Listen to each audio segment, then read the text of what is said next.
उरण हत्या प्रकरणातील मृत यशस्वी शिंदेचा मोबाईल फोन पोलिसांच्या हाती, मोबाईल तपासणीसाठी पाठवणार, हत्या प्रकरणाचे धागेदोरे उलगडणार।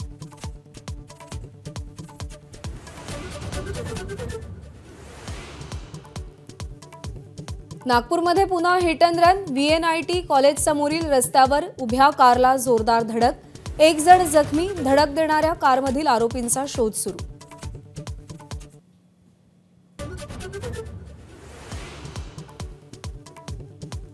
उपमुख्यमंत्री अजित पवार आज मालेगाव, धुळे आणि जळगाव दौऱ्यावर, गुप्तवार्ता विभागाच्या सूचनेनंतर सुरक्षेत वाढ।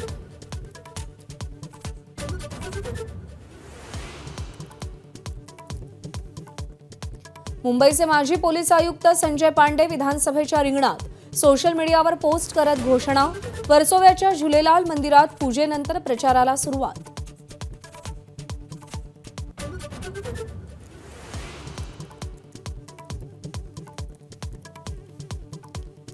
पुण्यातील सभेनंतर भोवळ आल्यानं मनोज जरांगेंवर सह्याद्री रुग्णालयात उपचार, सकाळी 11 नंतर अहमदनगरकडे रवाना होणार।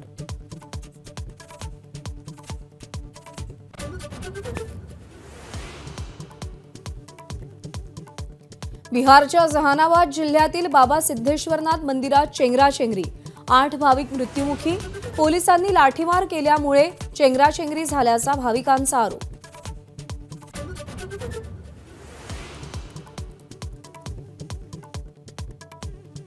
सेबी अध्यक्ष माधवी बुच यांचं स्पष्टीकरण म्हणजे आरोपांची अंशतः कबुली असल्याची हिंडनबर्गची एक्सवर पोस्ट, सेबी आणि अदानी समूहाने मात्र आरोप फेटाळले।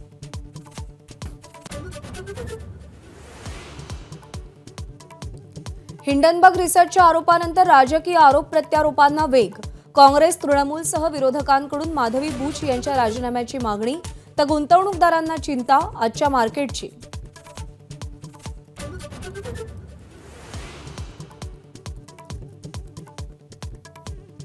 पॅरिस ऑलिम्पिकची सांगता समारोप समारंभामध्ये मनू भाकर आणि PR श्रीजेश भारताचे ध्वजवाहक, ऑलिम्पिकमध्ये भारताला 1 रौप्य आणि 5 कांस्य पदकं।